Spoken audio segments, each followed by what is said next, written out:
খেলাপি ঋণের কারণে ব্যাংক সুদ হার বাড়ছে, যা চাপ সৃষ্টি করছে সাধারণ মানুষের উপর, এমন অভিযোগ করেছেন সিপিটির গবেষণা পরিচালক খন্দকার ডক্টর গোলাম মোয়াজ্জেম। আর বাণিজ্য প্রতিমন্ত্রী আহসানুল ইসলাম টিটুর দাবি, দেশের অর্থনৈতিক কাঠামোর ত্রুটির কারণেই বেড়েছে খেলাপি ঋণ, তবে তার নিয়ন্ত্রণের চেষ্টা করছে সরকার। এফবিসিসি আয়োজিত এক সেমিনারে এসব কথা উঠে আসে। মেজবাহ হাসানের রিপোর্ট।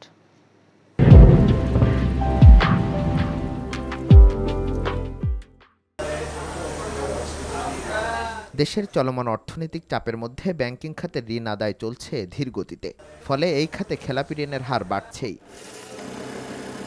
বাংলাদেশ ব্যাংকের সর্বশেষ তথ্য অনুযায়ী গেল বছরের ডিসেম্বর পর্যন্ত ব্যাংকগুলোর খেলাপি ঋণের পরিমাণ দাঁড়িয়েছে 1,45,633 কোটি টাকা, যা মোট ঋণের 9%। এই সেমিনারেও উঠে এলো দেশের অর্থনৈতিক উন্নয়নের জন্য উদ্বেগের বড় কারণ খেলাপি ঋণ।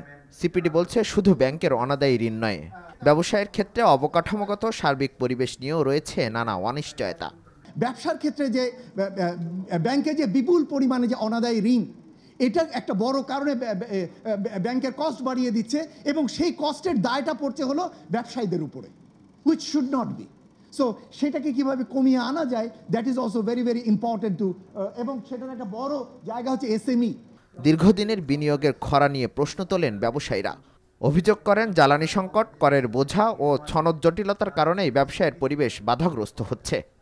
প্রতিটি ক্ষেত্রে ব্যাংক ট্যাক্স আহরণ ক্ষেত্রের জটিলতা এবং হয়রানিমূলক যে পরিস্থিতি, সেখান থেকে আমাদের উদ্ধার করতে হবে, এবং এটা করতে গিয়ে ব্যবসায়ীরা অনেক সময় ইজ অফ ডুইং এবং কস্ট অফ ডুইং বিজনেস দুইটাই কিন্তু তারা বেশি হচ্ছে। আমি সেজন্য বারবার বলি যে অটোমেশন এবং অটোমেশনের কোনো বিকল্প নাই।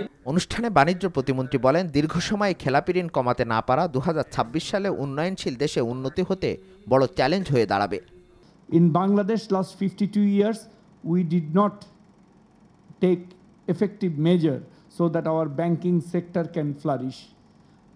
Businessmen take risk, sometimes they success, sometimes they fail, but in Bangladesh we have no exit. আমাদের দেশে এমন একটা দেশ যে দুর্যোগ, বন্যা কি নাই, তারপরেও কিন্তু আমরা বারবার ঘুরে দাঁড়াই।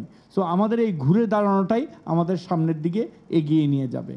ব্যবসায়ীদের অভিযোগ, ডলারের চড়া দাম, আমদানির কড়াকড়ি, অতিরিক্ত কর আরোপ সহ নানা চ্যালেঞ্জের মুখোমুখি হতে হচ্ছে তাদের।